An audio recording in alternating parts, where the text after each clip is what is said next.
This episode is brought to you by Progressive Insurance. Do you ever think about switching insurance companies to see if you could save some cash? Progressive makes it easy. Just drop in some details about yourself and see if you're eligible to save money when you bundle your home and auto policies. The process only takes minutes, and it could mean hundreds more in your pocket. Visit Progressive.com after this episode to see if you could save. Progressive Casualty Insurance Company and Affiliates. Potential savings will vary. Not available in all states. Where is Daredevil? I'm right here. Don't miss the return of Marvel Television's Daredevil Born Again. So what's next? I feel liberated. We're gonna take this city back. Over medicated. In an all-new season, now streaming only on Disney+. They're hunting us. It's time we started hunting them. I can work with that. This should be tons of fun. Marvel Television's Daredevil Born Again, now streaming only on Disney+. Well, I'd like to begin this year the way we ended last year. Oh, gee. Big salute, Hammered? 2023. Oh.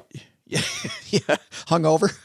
You know, who really deserves our cheers here into the beginning of 2023 and a new year. Deserve a break. Yes, is our troops. I say the entire military goes on libo for like the next week. Just everybody on vacation. We got it. Me and Joe, we'll take care of it. We'll drive the boats. We'll keep the bad guys at bay. Yeah, the bad people won't mind that at all. We'll stop them. Yeah, of course we won't. Not only are these people brave, man, they know what the hell they're doing. Our troops, big salute to our troops. On behalf of the men and women in Navy Federal Credit Union and the People Making Podcast in Mom's Basement, a big salute to our troops. Happy 2023. Thank you for a phenomenal 2022. Here's to even more this year. Let's go stack some Benjamins together, shall we? Here's the song that we'd like to do for all the younger set of people, the teenagers and what have you. This one's called Vacation's Over.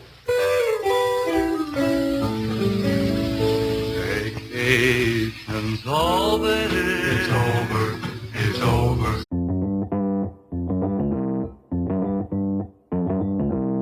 Live from Joe's Mom's Basement, it's the Stacking Benjamin Show.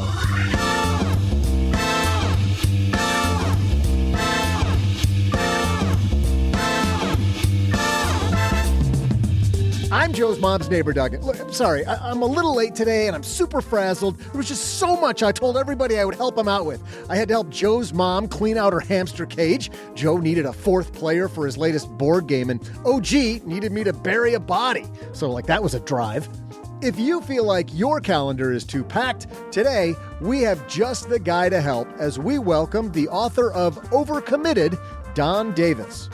For our TikTok Minute, we learned some special jargon from the biggest fundraising rounds in the world. In our headlines, the pandemic has many employees demanding some major changes to their retirement plans. Plus, we'll throw out the Haven Lifeline to Curtis, who's wondering about legacy planning with credit cards. And then I'll share some New Year's trivia. And now, two guys who are appropriately committed to helping you stack the bees. It's Joe and O-G.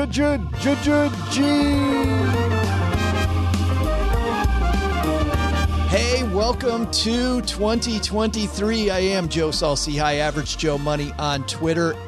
I'm so happy that you found us. So sit back, relax, get ready for another 12 months of money fun. We are rested and ready after a great week last week with the most inspirational interviews we had in 2022, and nothing we want better than to inspire you more in 2023. And here to help me do that, across the card table, signed up for active duty for another year, Mr. OG. How are you, man?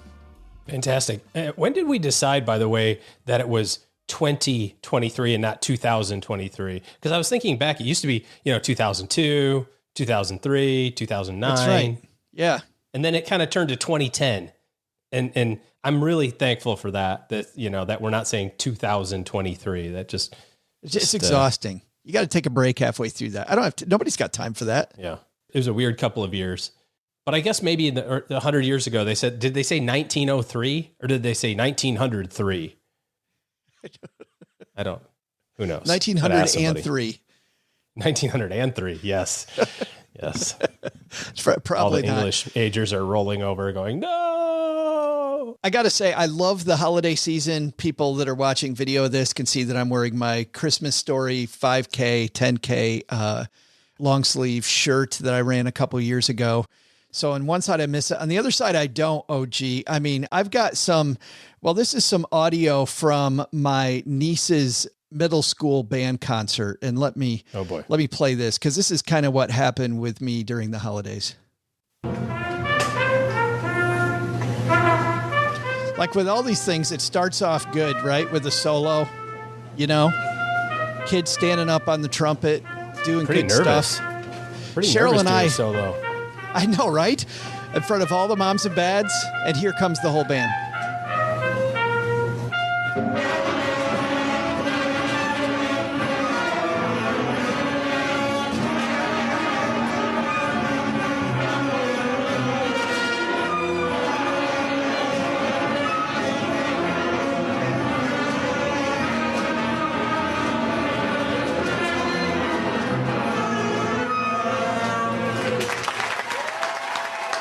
And of course, the standing ovation we gave him at the end. Obviously. Yeah. Duh. Yeah. It starts out. So that's how your holiday started out and how they ended.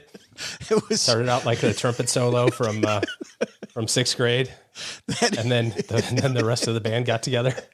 You just kind of slide into home. You don't care if you're safe or if you're out.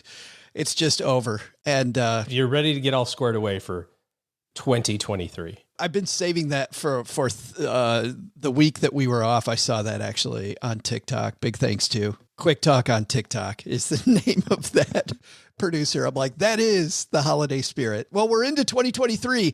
Dr. Don Davis is here, OG, to talk about overwhelm. I think the best time to talk about overwhelm is before it begins, right? The best battle, according to Sun Tzu, is the one that's never fought. We're going to try not to fight the overwhelm battle in 2023. So let's get our mindset right. We got a big cautionary headline. But before even that, I think the best way to kick off the year is probably with this. In business, there is no room for guesswork. Every shipment matters. Every deadline counts. And when you're trying to keep operations running smoothly, the last thing you need is uncertainty. That's why reliability is at the core of USPS Ground Advantage. From the moment your package is first scanned in, it moves through a secure nationwide network, aiding in a timely and accurate delivery. You get near real-time tracking so you can keep up with your shipments. And with affordable upfront pricing, there are no hidden fees or surprise surcharges to throw off your cost sheets. It all adds up to predictable deliveries you can depend on, because knowing your logistics are handled lets you focus on everything else, your customers, your team, and the future you're building. Visit USPS.com/Ground Advantage to start shipping with confidence. USPS Ground Advantage. We mean business. I had a breakfast mentoring meeting yesterday with a young woman who was just amazing. She is graduating from college with a degree in wealth management, and she reached out hoping for some pointers. And listen, if somebody's in Texarkana and wants to go into this beautiful field of personal finance and helping people get their money together, that is incredible. But even more incredible is how she reached out, how she was trying to network. And I was having a discussion that finding the right person and avoiding the wrong person for a role, that's what can make or break an organization. And we just don't see that many qualified people. So how do you find them? Well, Indeed sponsored jobs is a boost whenever you need to find quality talent. If you're hiring, Indeed is all you need. You can stop struggling to get your job post even seen on other sites. You'll match with quality candidates with Indeed's sponsored jobs. Get matched with and hire quality candidates who can drive the results you need. Reach candidates who meet your specific criteria like skills, certifications, or location. It drives me crazy when I'm matched with all kinds of people who aren't a fit. I don't have that kind of time. People are finding quality hires on Indeed right now. In the minute I've been talking to you, companies like yours made 27 hires on Indeed, according to Indeed data worldwide. Sponsored jobs posted directly on Indeed are 95% more likely to report a hire than non-sponsored jobs. Spend less time searching and more time actually interviewing candidates who check all the boxes. Less stress, less time, more results. When you need the right person to cut through the chaos, this is a job for Indeed sponsored job. And here's what's cool, Stackers. You're going to get $75 in sponsored job credit to help get your job the premium status it deserves at Indeed.com/podcast. Just go to Indeed.com/podcast right now and support Stacking Benjamins by saying you heard about Indeed right here at Stacking Benjamins. Indeed.com/podcast. Terms and conditions apply. Hiring, do it the right way with Indeed. Well, maybe not the best way to kick off the year, but that keeps the podcast operating. So we probably needed to get that done. All right, that's out of the way. Now, Steve, let's get this thing moving. Crank it up. Hello, darlings. And now it's time for your favorite part of the show, our Stacking Benjamins headlines. Our headline today comes from a retirement planning company called Icon Savings Plan. We will link to them in the show notes, but they just recently did a survey, OG, that I find incredibly, let's just say interesting for now. They surveyed 1,650 actively contributing retirement plan participants and actively employed workers without access to a plan. And they found that when it comes to retirement planning, 78% of people in the survey, 78%, want access to emergency savings through their retirement plan, which is up from 53% in 2020. They want to be able to get at their retirement money.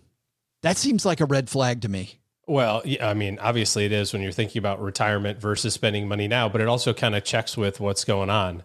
You know, credit card balances are increasing, savings rates are decreasing, kind of the COVID extra money that was lying around is kind of getting spent through with inflation being quite high.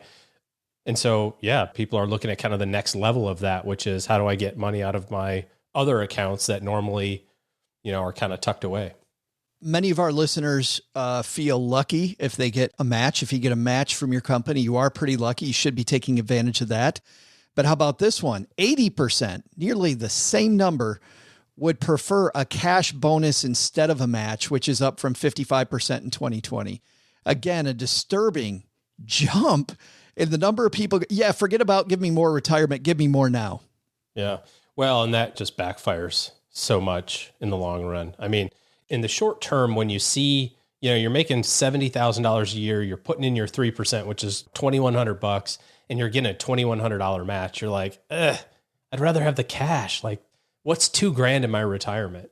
And you're right. It's nothing. It's $2,000 in your retirement today is worth hardly anything, but it's the $2,000 that compounds, that pays dividends, that continues to grow over the next 30, 40, 50 years, and your contributions that continue to increase. Because if you set it at a percentage, as you continue to make more money, you're going to make more contributions by default, right? Because it's set as a percentage. Same thing with your company contributions.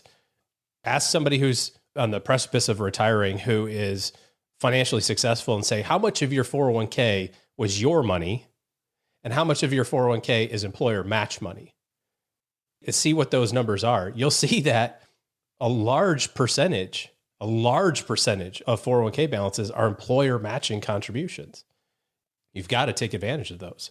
Well, think about this. If you don't save for retirement into equities, into stocks, you save very conservatively into the guaranteed account. With that $2,000, your money is going to grow slower than inflation. So you're going to have to save dollar for dollar the same amount you're going to want to spend, right? Which is why you want to take advantage of that, because of the fact that think about how hard that is. If you want to retire in 30 years, it's impossible. Well, that's it's mathematically impossible. So you're spending $50,000 a year today, and you're going to retire in 30 years, right? So how much is this inflation adjusted $50,000? In 30 years from now, it's $120,000. And that's just at 3% inflation, right? We're talking about high inflation right now, but just kind of historically 3%. So how big of a bucket do you need? You need $3 million, finger in the wind, about $3 million to take 120 grand out. Okay. How much money are you going to make over the next 30 years at 50,000 a year times 30 years? 1.5 million. And you say, well, but I'm going to get pay raises along the way. Absolutely, you will. 100%. Yeah. Are you going to get double pay raises? That would basically mean you have to save every dollar, not pay taxes, not pay house payment, not buy food. It's impossible to save for retirement if you don't put it in stocks. It doesn't work. You can't. And this is also why the employer match, back to the original thing, is so important. Yeah. Like every leg up you can get, you got to get. Yeah. Yeah. We worry about things like, well, the costs in my 401k are too high. My employer has a crappy plan and I've got crappy options that blah, blah, blah, blah, blah. Meanwhile, you're getting a 100% match on your portfolio. It's like, there's nothing else in the universe where you put in 2,100 and get 2,100. It's 100% return. Like, who cares what the fees are relative to that? Like, take your match. But people say, I don't want to put money in my 401k because the fees are too high. Are you kidding me? You pull the lever, you get free money. The frustrating thing here for me with these statistics is increasingly people want to mortgage the future to make today okay. We saw statistics before the holiday that people knew that inflation was high. They could feel the effect of inflation. Then we asked, what were they going to do differently with their holiday spending? And what was the thing? Nothing. They were going to change nothing. Like, I see it coming. Yeah. I see that that it says I need to slow down. There's a cliff ahead. The road is closed, and I'm going to keep going 80 miles an hour over the cliff. I'm just going to make it happen. And then later on, we're going to, get on social media and blame everybody. We're going to blame the government. We're going to blame our neighbor. We're going to blame my boss. I'm going to blame all these people when I did nothing during that time. And don't get me wrong, there probably is systemically a bunch of blame to go around. We've covered that every year on here. But still, I think the first thing we got to do is look in the mirror and go, I can't mortgage tomorrow to make today okay. I can't do it. Yeah. I can't do it. All these people are saying, I'm okay with being screwed in retirement so I can keep doing things the same today. No, you can't. You can't. We have to get people going the other way. This is the time of the year too. When people are starting to think, you're thinking about it, right? You're going to the gym. I ate too much over the holidays. I well, most of us, not you, Joe, but most of us are working on our summer beach bodies at this point. Easy. You're working on it. You're like, a beach ball belongs at the beach. Easy. Standing right here. There's a 6-pack hidden under here somewhere, protective coating. But we also work on our money at this time, right? We start thinking about cash flow and that sort of thing. I would challenge everybody to look at it from the perspective of everything counts. There's so many times where we look at our budget or we look at our spending or we look at our income and we go, well, I can't change that. Well, that's just, no, you can. Everything counts. Now, you may choose not to, but if you approach it from the perspective of everything is on the table, you can start kind of like that big rocks thing from Stephen Covey. If you just automatically say, I'm not going to change any of this stuff, you're not giving yourself a lot of outs, a lot of choices. Put everything on the table. Say, hey, do I need to live in this house? Do I need a $2,500 house payment? Could I find something different?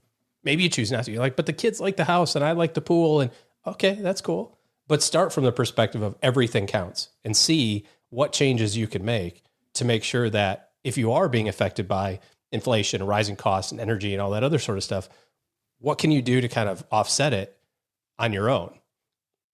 Maybe it is getting more money. We have Dr. Don Davis on today specifically because this is the one time a year that people are open to exponential thinking, to new thinking, to wiping the board clean and not thinking about what I did before. But, we're open to it right now for the next couple of weeks. And then we close back up, right? We just go back to incremental, 2% raise is fine. Valentine's Day happens. It's over. Or as we called around here, Joe's birthday month. Yeah, absolutely. So I think I'm completely with you that this is the time, if you're going to blow stuff up and you're going to do things completely differently, like now's the time to chart that new course. Do it this week. Make a new plan. That's why I love this topic today. Hey, it's time for our TikTok minute, time in the show when we shine a light on some TikTok creator, either doing something brilliant or air quotes brilliant. OG, which one we got today? I'm always voting air quotes brilliant. You don't even have to ask. This comes to us from Mary, and Mary sent us a conversation, OG, between angel investors discussing Sam Bankman-Fried, who I think more people know that name now than knew 6 months ago, the creator of FTX, the firm that last year in the fourth quarter just completely blew up and really kind of was a Ponzi scheme started unraveling in a hurry. Yeah. Bad harbinger of things to come too, I think, for a lot of crypto, and really made a lot of people question crypto. But these are two angel investors discussing the business plan when Sam Bankman-Fried asked them to invest in his company. Pitched us in that $17 billion round, and I did a Zoom with him. And after the Zoom, I'm like, this doesn't make much sense, but I'll have my team do some work. We did some work and we sent him a 2-page deck. And we said, here are our recommendations for taking the next step. One was the formation of a board. The second was the creation of dual class stock. The third was some reps and warranties around affiliated transactions and related party transactions. And the person that worked there called us back and literally, I'm not kidding you, said, go f yourself. That comes to TikTok from the All In podcast. Oh, gee, we talk a lot about doing your homework, about due diligence, about diving into investments. And because your neighbor's doing it does not make it a great idea. The more I hear from experts and people that knew and talked to Sam Bankman-Fried, even beforehand, before it blew up, like this guy, for people that know what they're doing, having a board of directors is just, I mean, it's not even basic. It's elementary. It's job one. Have a board of directors. Number two, dual class stock. When's the last time you saw any new company that didn't have dual class stock? I see it all the time. I don't know that I necessarily love it. I don't think I love it, but I get that that's just the way the thing works lately. Just the number of people coming out going, yeah, I knew it was going to blow up. I kind of hate the Me Too and the Monday morning quarterback. Yeah, I knew it all along. That drives me crazy. Well, yeah. And you see a lot of other people who go, yeah, I knew this was coming, but I also invested 50 million into this company. Right. And you go, what? Huh? What are you talking about? Okay. Yeah, there's a lot of dominoes to fall yet on this. I think there's even some scuttlebutt around the advertising. They bought sponsorships for Major League Baseball and all the celebrities and that sort of thing. It's like, how much of this rolls downhill to the, I mean, it wasn't even 11 months ago with the big Matt Damon commercial on the Super Bowl. The future favors the bold, right? It was like, if that was not just the calling card of this is the top. Yeah, I don't know what was. I don't know what song you needed to hear sung in the background when Matt Damon's going, future favors the bold with crypto. It's like, okay. But yeah, you're right. There's a lot of I told you so's going around. But then there's a lot of people who say, I told you so. I lost 20 million. You're like, what? I thought you told me so. I know. You didn't. You should have told yourself. You were on the show. I saw you schlepping this stuff, man. So yeah, this is no fun when it comes. I mean, sadly, this happens, right? It's Bernie Madoff, this guy. And then the backside of it, everybody's like, well, you should have known, right? With Bernie Madoff, it's like, you should have known. How did you not know? You should have known. It's like, this dude did this crime for a generation. There's a generation of people who were swindled by this guy. And I bet that it didn't start out as swindling. You know what I mean? Same thing with this. I think we'll probably find out it didn't start out that way. It turned into it because people, it's greed and fear, basically both sides of it. And well, every time I see him interviewed, I think this is a guy who got in over his head. And don't get me wrong, that's what he wants us to believe, is that he's a guy just got in over his head. Oh, I didn't even know. I was just kind of doing my thing. I didn't, I didn't really know what happened to that $70 billion. It beats me. Yeah. Yeah. It's a long con, and he is for sure still playing it. It seems like, anyway. You hear these stories behind the scenes of him and his team telling employees that they really need to invest in the company. They need to put their whole 401k into the company, and people losing all of their money that work for the company because they went ahead and, to be a team player, went ahead and did it. You hear what you want to hear and see what you want to see. I saw an article over the holidays, cover page of Fortune magazine that said the next Warren Buffett, and it had the picture of this dude on it. I don't think Warren Buffett was like, oh yeah, that's the guy that I'm going to hire next. It almost always boils down to the same idiom. If it sounds too good to be true, it probably is. And it sounds so trite. And I live in Dallas. There's a new financial planning firm that's kind of spending a whole bunch of money on advertising here. They're headquartered in Arizona, but I see their commercials all the time.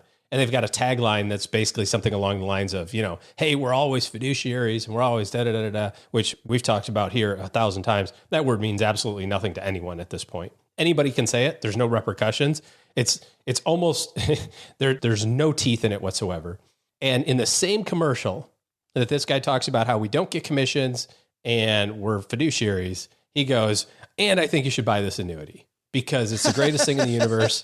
And if you're concerned about the market, flaunting it, put $200,000 in here. It's worth $400,000. You get a bonus. He's going through all this whole thing, this whole pitch.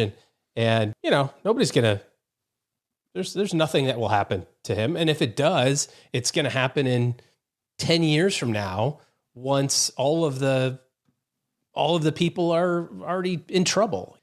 You got to look at everything, I think, especially when it comes to the story that's being told, a little skepticism, just a little, and just go, so I'm putting in 200 grand and now it's worth 400. I get how that works in my 401k. Over 20 years, I put in 200,000. My employer puts in 200,000 worth 400. Like, I get that math, but how does it work when I put in 200 instantaneously? It's worth 4. That doesn't check. The insurance company is not in the habit of giving away money. They're a for-profit entity, right? They're not going to say like, hey, Joe, you look like you've worked real hard over your life, so we'll do you a solid. Why don't you give us 200? We'll give you another 200 on top. But there's got to be a catch. And I'm not saying the catch is bad. I'm just saying you have to look at it and go, huh? Nothing else in my life works this way.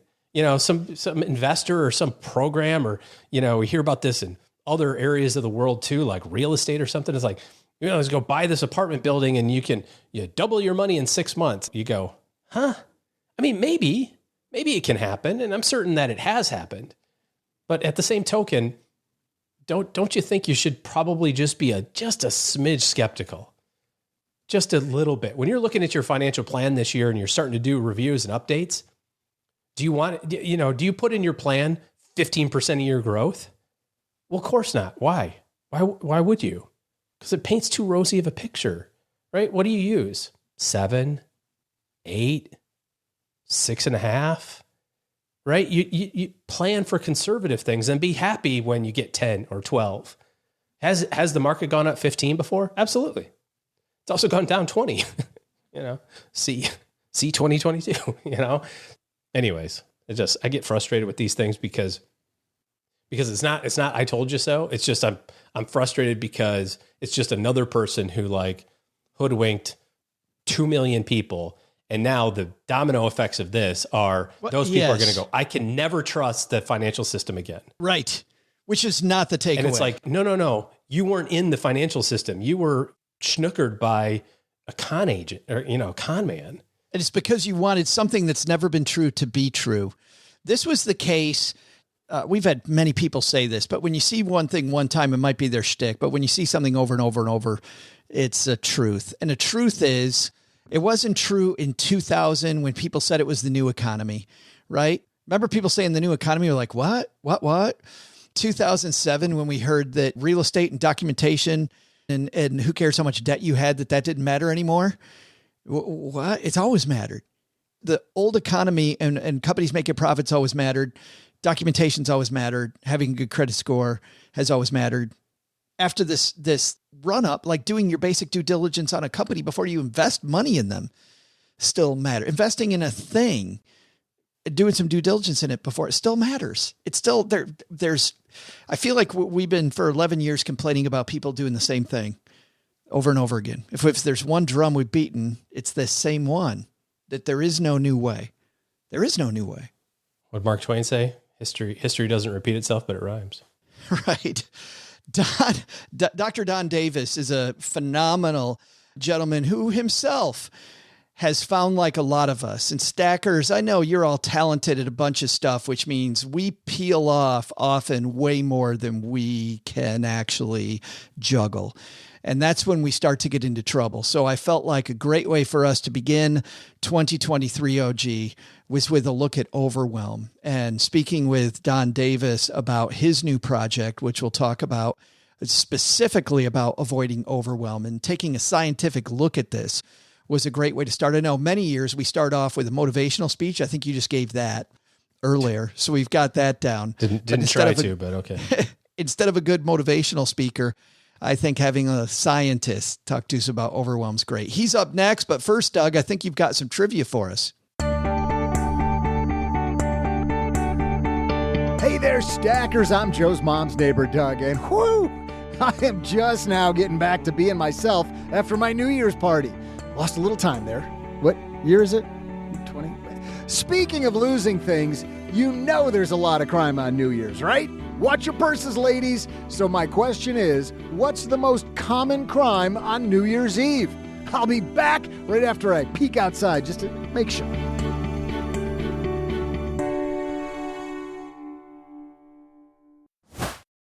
Insurance isn't one size fits all. That's why drivers have enjoyed Progressive's Name Your Price tool for years now. With the Name Your Price tool, you tell them what you want to pay, and they'll show you options that fit your budget. So whether you're picking out your first policy or just looking for something that works better for you and your family, they make it easy to see your options. Visit Progressive.com. Find a rate that works for you with the Name Your Price tool. Progressive Casualty Insurance Company and Affiliates. Price and coverage match limited by state law. What would you do if your online store converted 36% more shoppers? You could take 36% more vacation. Another pina colada? Yes, please. Open a new retail location with 36% more square feet. Fantastic. Hire 36% more help. You're hired and you're hired. Shopify has the world's best converting checkout, up to 36% better than other e-commerce platforms. What you do with those extra sales is up to you. Switch to Shopify today at shopify.com/listen and get a $1 trial. Shopify.com/listen.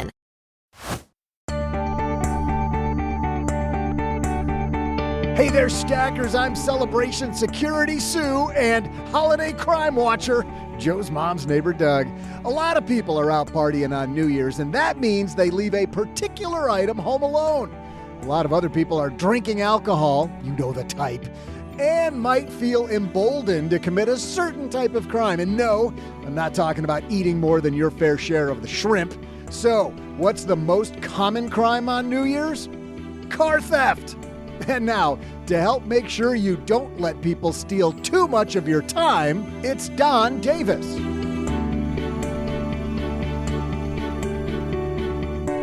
I'm so excited we're kicking off the new year with this gentleman. Don Davis joins us. How are you, man? Happy New Year. I'm doing great. Yeah, thanks a lot. And Happy New Year to you as well.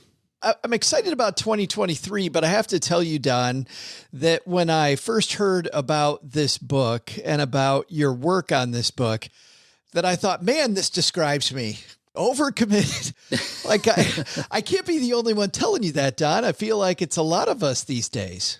No, and I also am somebody who's overcommitted as well. So, yeah, I mean, it fits us both, but also probably a lot of other people that are listening to this as well. And you know, I sort of call myself a long-term overcommitted person who's trying to stay committed without being overcommitted.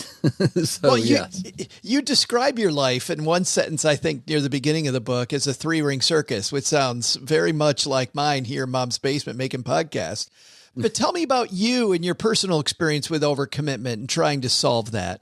Yeah, so just in general, the way I would sort of frame it up is that, you know, I have a very good professional career and have had for all of my life.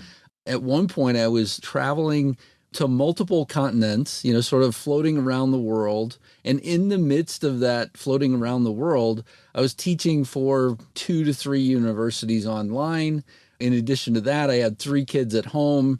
So frequently I had a suitcase packed. There was even one point in time where I had commitments with regards to my kids. So my kids had like sporting events and things like that going on. In addition to that, you know, I'm sort of preparing my dissertation. So I'm at a sporting event for my daughter, and I've got all of my papers for my dissertation kind of laid out on the bleachers, laptop in my lap, and my wife leans over, she goes, "Hey, she's about to score." And so I'm like, instantly look up, watch my daughter score, but I'm missing out on what I would say life, and missing out on key points that I wanted to, also be attentive to. And that's what I try to deal with a little bit in the book as well, is just, I'm certainly not a perfect person. And I frequently sort of revert to these overcommitted elements as well. And so I have to just be careful and have a lot of guardrails in place for that.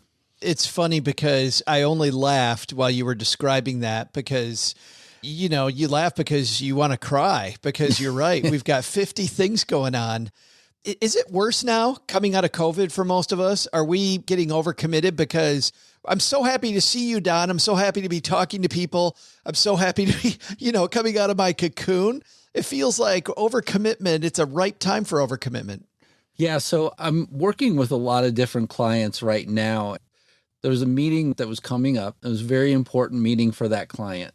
And I knew exactly what they would do. They would book themselves right up to this absolutely critical meeting and not take the important time to prepare.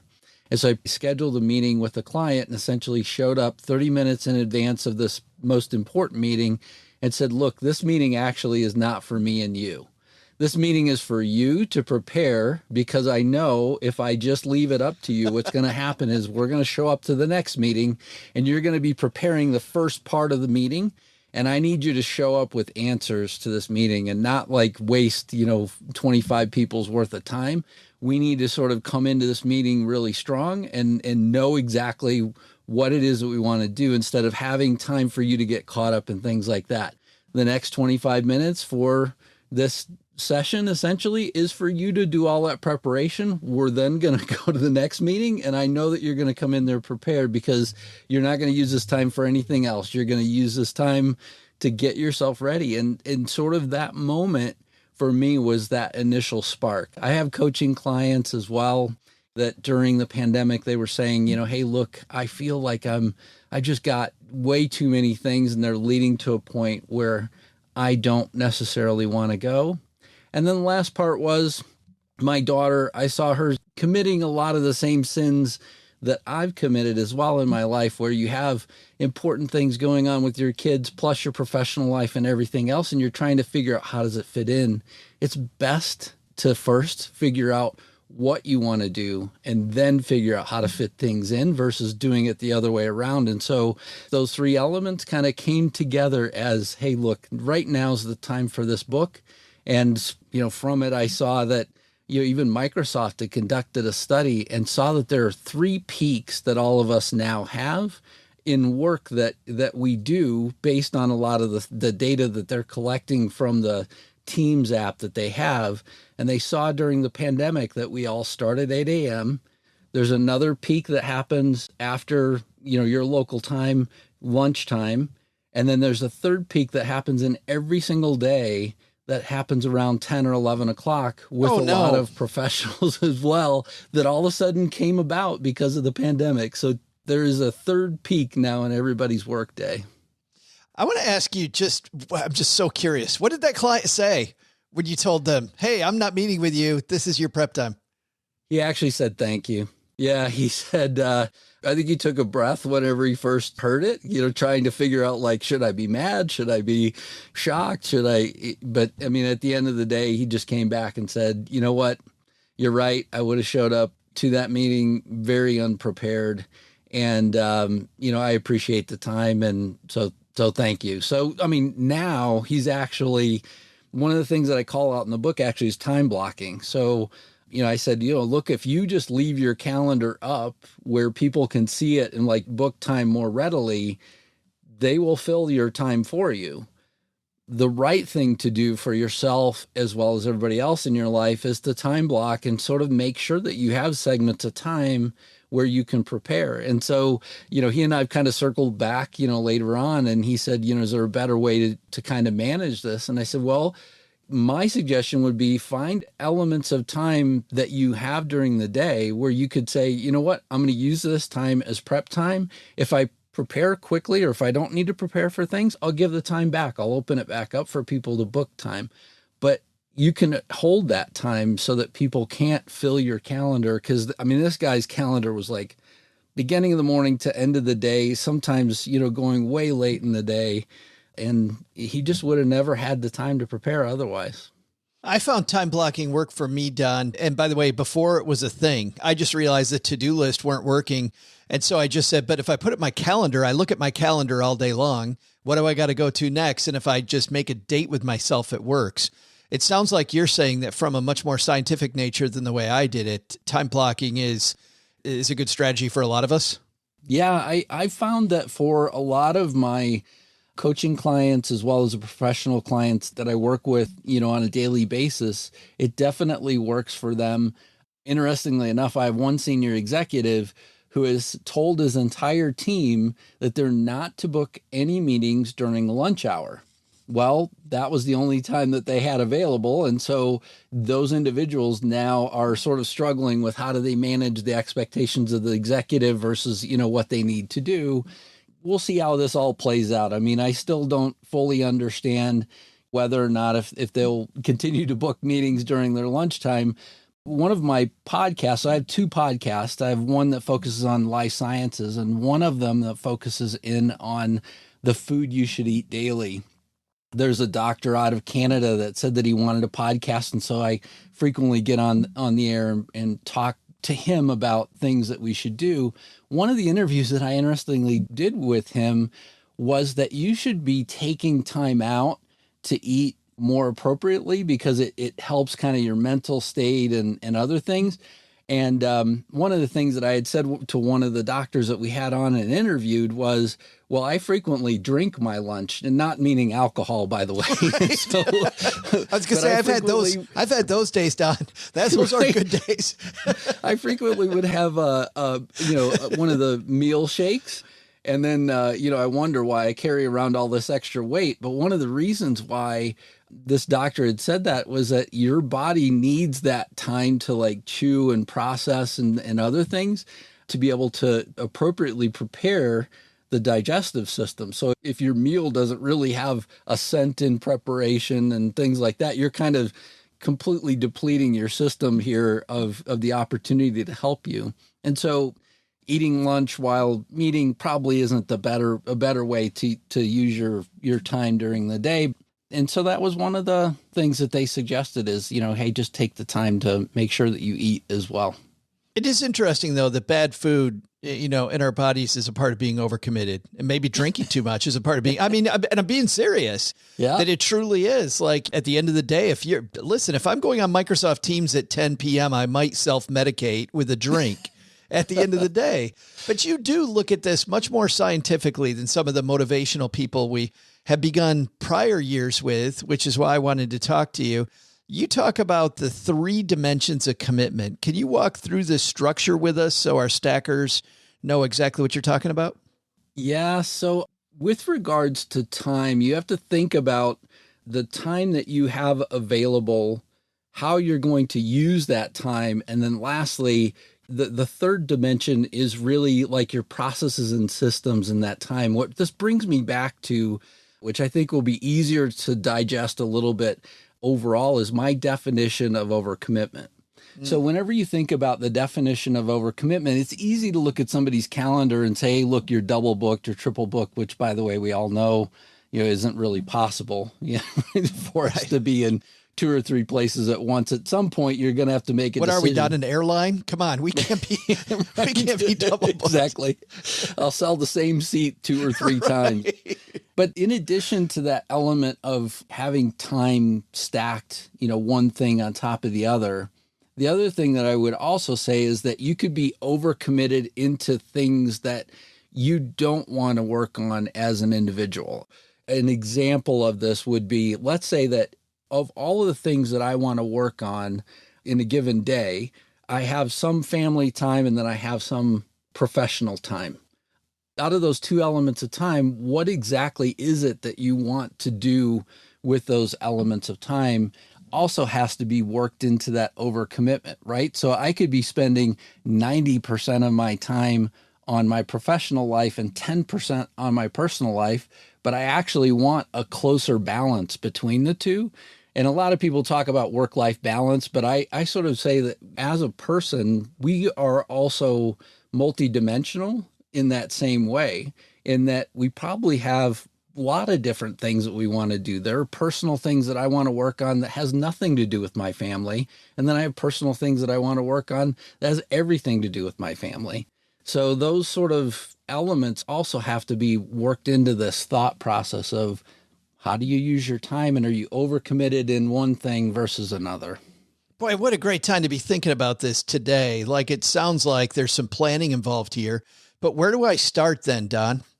Right. So I walk through this process of setting out those categories in your life. What categories do you want to work on? I mentioned two of them just a moment ago. I have 4: personal, professional, financial, and fitness. So those are my 4 categories. And under those categories, then I have goals. I have things that I actually want to do related to each one of those. And then under each one of those goals, I have tasks that, roll up to the goals. And so the best way to walk through this is to first set categories, and then secondly, work on, having goals that support those categories, as well.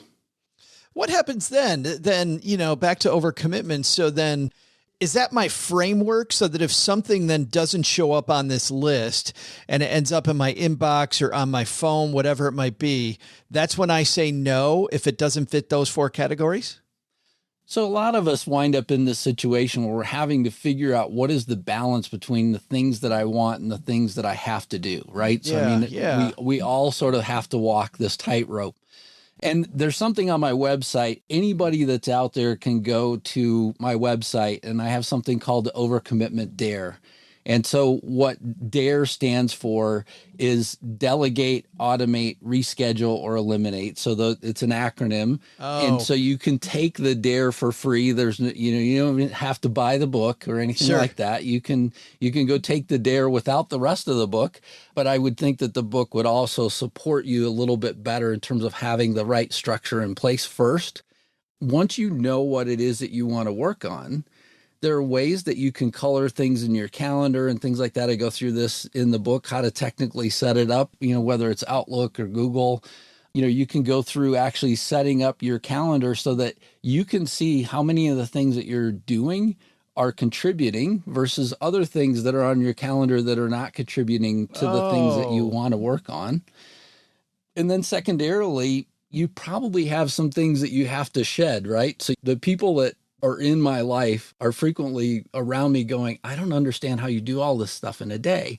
Well, one, I have a lot of systems and processes that I've developed over the years that help support my lack of overcommitment, I would say, at this point in my life. I also tell people that the number one thing in working through this overcommitment dare is to take it in chunks and walk through and go, am I actually doing things the right way, or do I need to delegate some of these things? And delegation to me is a 2-part thing. There are some things that I could say, hey, Joe, is this something that you could help me with?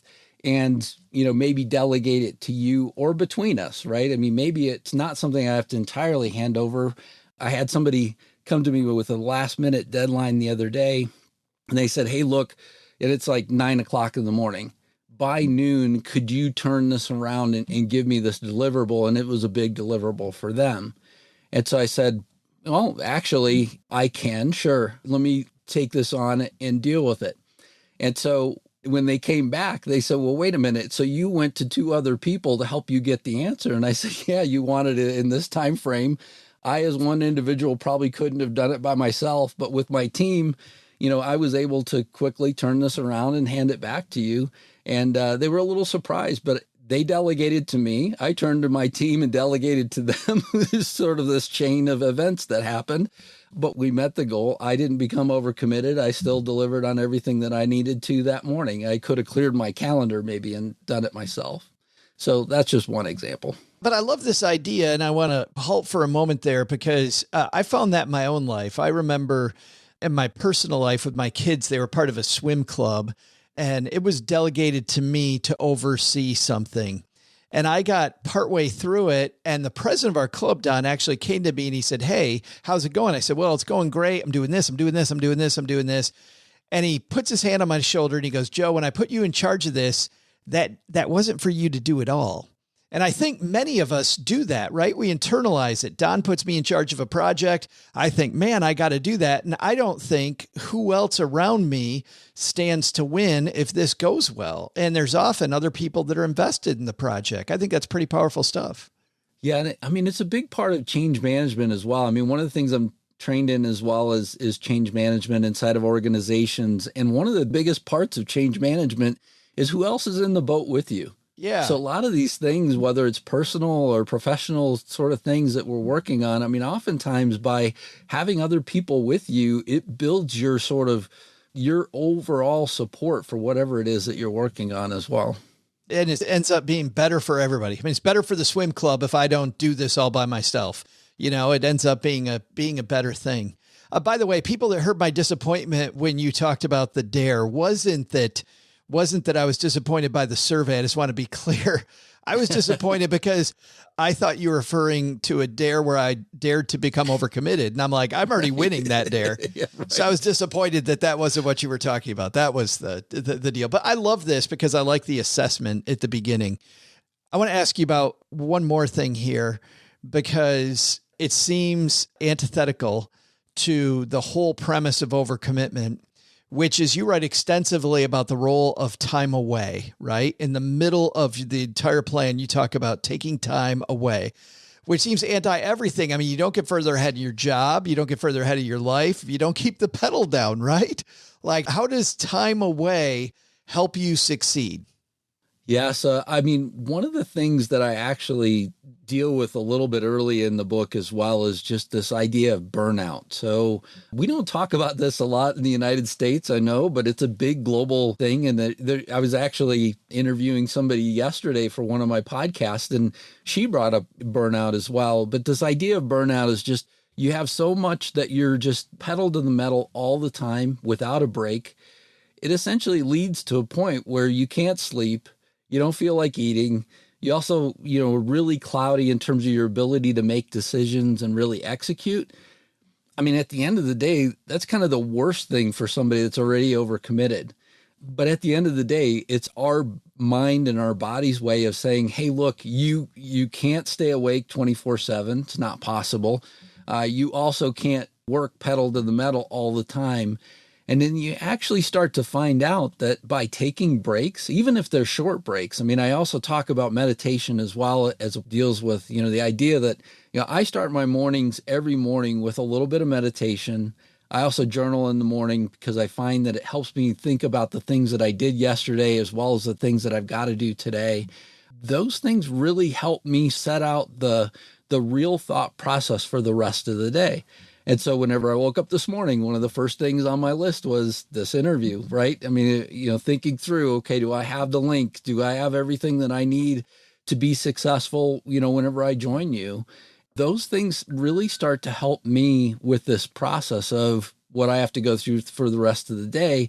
But also, like I said, people that watch all the things that I execute on typically in a day, they're just like, I can't believe that this is how much you actually get done.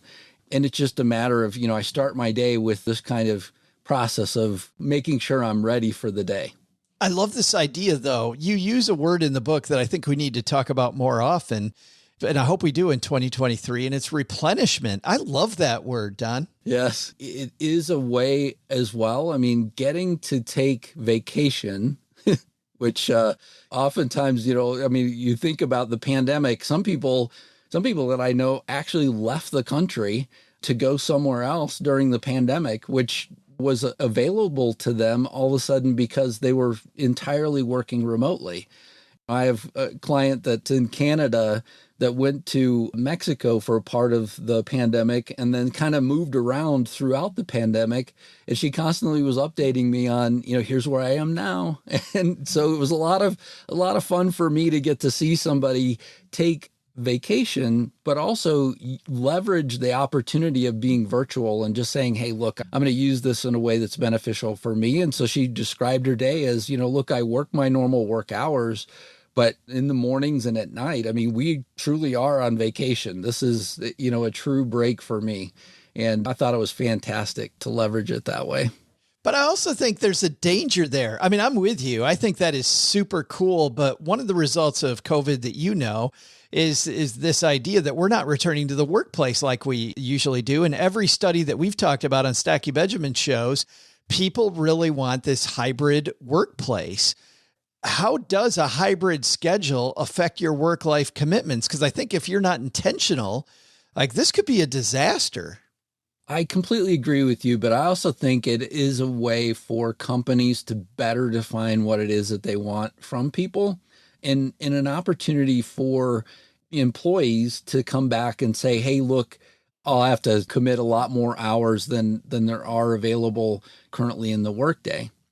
I was heads down for the book itself, writing through a good portion of the pandemic. And so whenever I lifted my head back up, there was this term of quiet quitting. And I think it brings back the same sort of idea, which is that should you, as an employer, be allowed to dictate to people what they do every hour of every day of the week? So let me start there. There are a lot of people that have, let's say, Etsy stores, YouTube channels, podcasts, a variety of things, but they love their job. They aren't necessarily building a second way of being employed. Now, if they're super successful, they may have to reevaluate that at some point in time. So I think that would be fair as well. Now, with that, I think that there's a real opportunity for employers, though, to kind of come back and say, I'll do this hybrid thing, but my thought process in terms of your output is this, and then have a discussion with the employee, right? I mean, I think that it needs to be much more output and goal-centered than anything else. And I've worked with virtual people most of my career, so I find this bigger debate a little interesting as well, because I've seen people work a lot harder whenever they're remote and output a lot more than whenever they're in the office as well. But that's also what scares me is that, you and I have been working remotely for a long time, and I have set these barriers, but I'm just afraid there's a lot of people that are hanging out with us that haven't established those barriers yet. And I'll tell you, you just have to be super intentional about that. When the day's over, you've got to find a way to block that off, because otherwise it just, that 10 o'clock at night thing you referenced earlier, Don, holy cow. Right. don't want that. There has to be a way where you say, hey, look, this is my time to cut it off as well in terms of your work day. But you also, on the other hand, I mean, I remember whenever I first started working remotely, my kids were young and my wife was at home. And I remember she would, sort of run in between things and then say, hey, look, I'm going to go do this. Do you want to go do that? And I'm like, I'm working. I mean, essentially I'm in the office. I'm just not in an office. And right. So, having those boundaries helps as well. And, it takes a little bit of understanding on both sides. It was exactly the same. I had a friend who told me, her name is Alice. She was a wonderful mentor.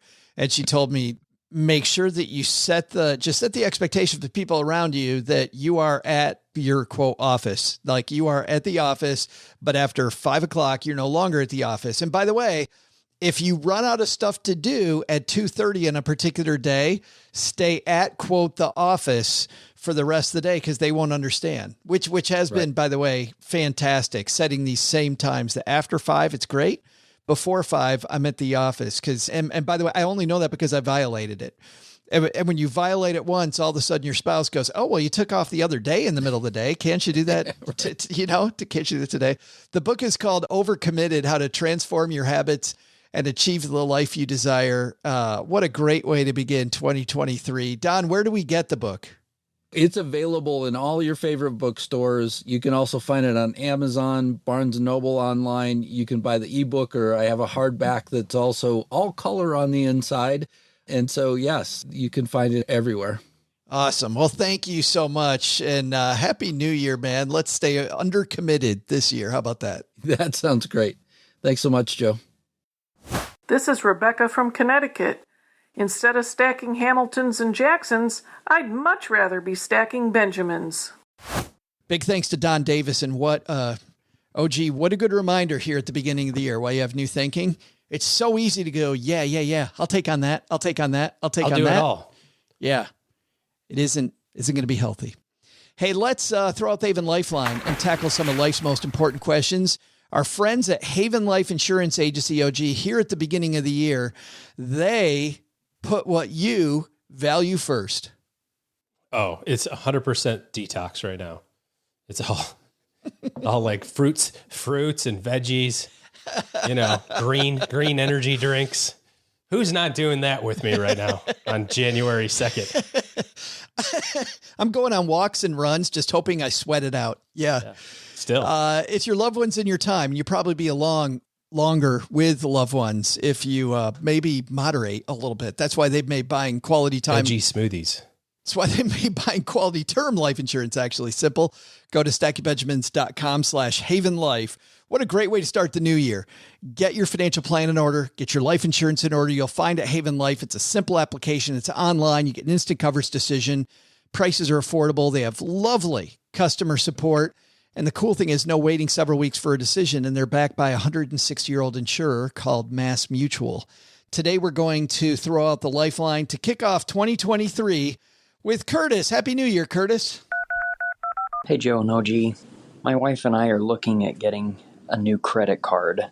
We're having a discussion of diversity in our financial planning. She asked an important question that I don't think I've ever considered before. If something were to happen to me as the primary card holder for 3 of our existing credit cards, what happens if I pass away? Will she have access to those credit cards, or would she lose access to that? I guess what I'm asking is it sensible for the next credit card that we sign up for, despite the fact that she's an authorized user on all 3 cards, would it make sense to open the new card in her name to provide ongoing access if something were to happen to me, if that's the case? Love your guys' take on it. Thanks. Oh, what a great question. And talking about some legacy planning, for a spot that's sponsored by Haven Life and thinking about people other than yourself. Oh, gee, I like this. Does this make sense? I like this question. Yeah. I mean, every credit card company is going to be different in how they treat all of this. So it's almost like case by case, and you have to read all, that big booklet of stuff they give you when they're like, hey, here's your credit card and here's all you have to read all that. But generically speaking, of course, if you're nothing more than an authorized user and that person who was mainly responsible for it is no longer able to be responsible for it. And this doesn't have to be that they pass away. This could be they get into some financial trouble, file bankruptcy. I remember a personal story years and years and years ago. I bought a car, but OG's credit wasn't as stellar as it is today. So OG's mom was like, I'll hook you up. I'll co-sign it, right? How many times have people done that over years and years and years? And, I'm good for it. So my mom's like, yeah, cool. I got you. No problem. Well, the shoe got put on the other foot. Mom got in trouble financially, not on her, by herself. It's a disability, but anyways, filed bankruptcy. The day she filed bankruptcy, I got a call from a tow truck operator. And no joke, the guy goes, yeah, I'm here to pick up the Acura. And I said, what are you talking about? And he's like, yeah, I'm here I'm at your house. I'm here to pick up the Acura. I'm like, you're going to have to give me a little bit more info than that, buddy. And it was a Friday afternoon. And he goes, yeah, I don't know, that you have to call the company. So I called them and they said, yeah, we have a clause in our loan agreement that if one person defaults, then we call the loan. And I said, nobody defaulted. And they go, yeah, we count bankruptcy as defaulting. Oh. Even though we never missed a payment, we never was late, always on time, had 2 years left on the loan. The bank went, yeah, we don't care.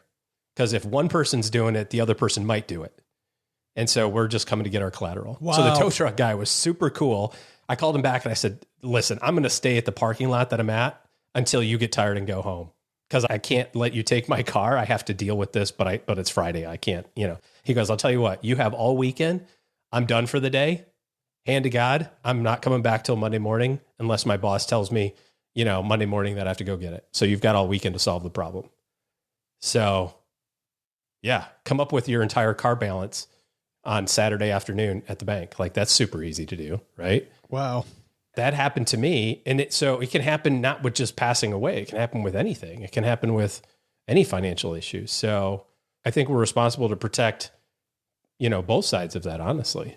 Yeah. I just like the diversified nature of this. Just my gut. I didn't know where you were going to come down, but just the diversification of who owns what just makes it really easy afterwards. If Curtis passes away and his spouse isn't primary on any cards, then she's got to at least make phone calls, right? And deal with all that stuff, knowing she's got one line of credit that she doesn't have to worry about at all because it's in her name, I think is comforting. Think of it. I mean, if you're doing the right stuff from a planning standpoint, hopefully you've got the adequate amount of life insurance and you've got a plan for, okay, if this bad thing happens, here's what we're going to do. We're going to pay off the house, send the kids to college, got enough money to pay the bills, from now until the end of time. So that should be the case, but that doesn't happen immediately. It's not like you get hit by a bus on noon and by 4:00, you've got $2 million in your bank account, but what does happen immediately? The freaking water bills do, the gas bills do, the mortgages do, while you're sorting all this stuff out with a high stress, high amount of personal stress going on. And the mortgage company's going, hey, your payment bounced. And you're like, I got it. I know I'm getting what account is this? Because they'll shut them down. And if you're like everybody else, how do you pay your phone bill? Pay your phone bill by charging it to your Amex card every month. How do you pay your water bill? Charge us to your Amex card every month. How do you pay your gas bill? Charge us to your Amex card. And then Amex shuts down. Now what?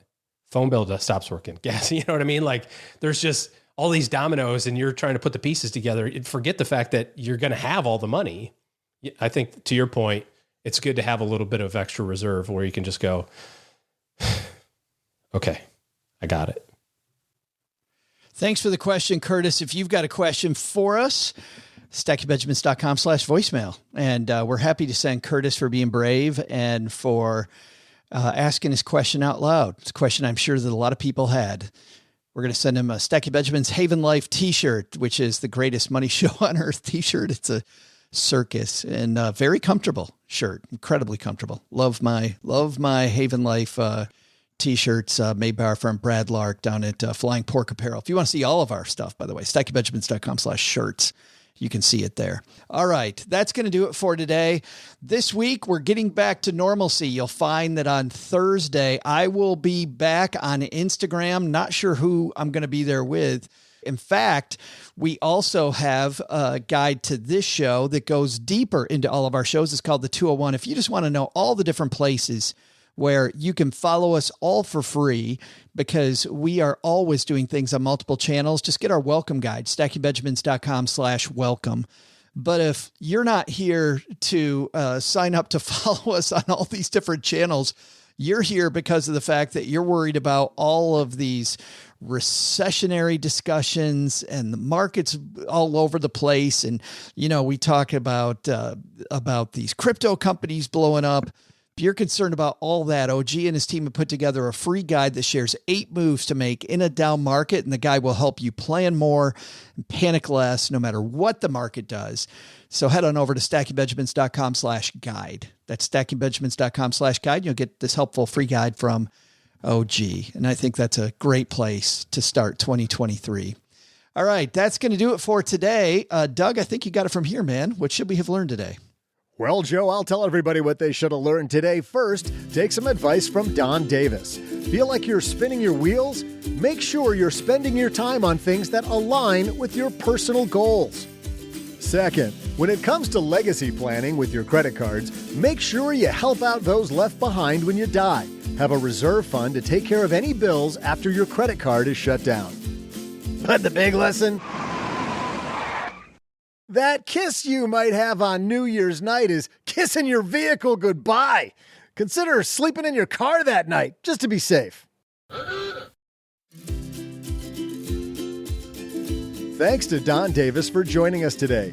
Find out more about his work and book, Overcommitted, at www.drdavisphd.com. We'll also include links in our show notes at stackingbenjamins.com. This show is the property of SP Podcasts, LLC, copyright 2023, and is created by Joe Saul-Sehy. Our producer is Karen Repine. The show is written by the brilliant Paulette Perhatch with help from me, Joe, and Doc G from the Earn and Invest podcast. Take a deeper dive into all the topics we cover on each episode by checking out our newsletter, The 201.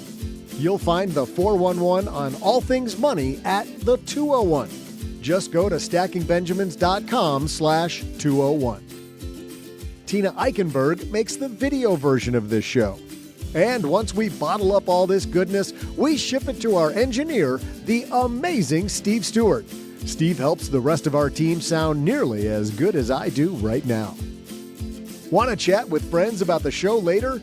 Mom's friend Gertrude is our social media coordinator and the room mother in our Facebook group called The Basement. So say hello when you see us posting online. To join all the basement fun with other stackers, type stackingbenjamins.com/basement. I'm Joe's mom's neighbor Doug, and we'll see you next time back here at the Stacking Benjamin Show. Not only should you not take advice from these nerds, don't take advice from people you don't know. This show is for entertainment purposes only. Before making any financial decisions, speak with a real financial advisor.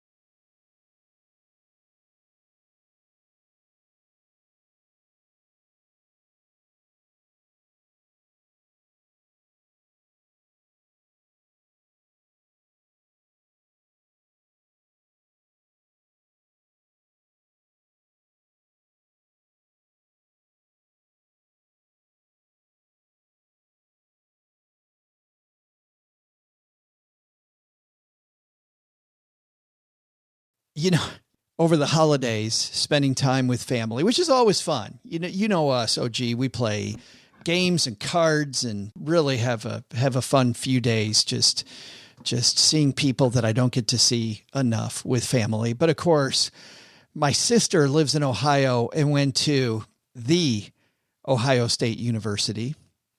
And so they always bring these, have you had these treats called Buckeyes that they serve?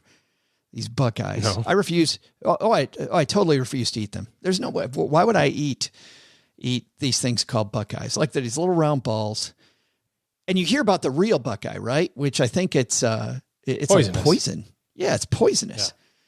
Which I think that school's kind of poisonous. But agreed. Talking to you, Ohio State.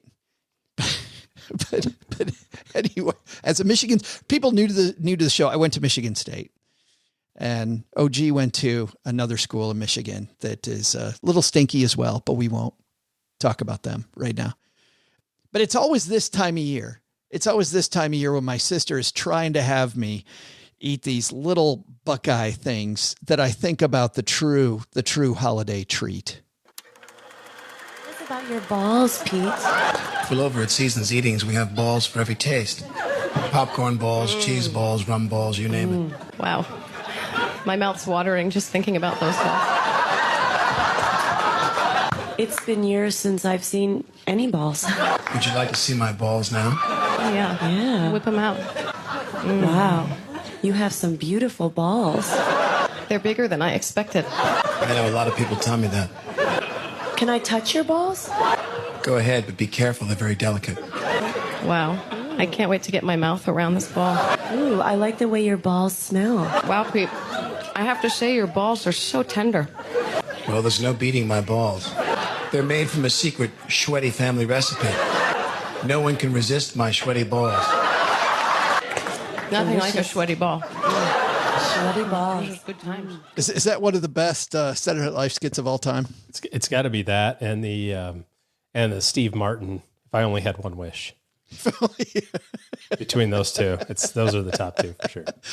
I think we'll save that one for next time. Yeah. Happy New Year, everybody.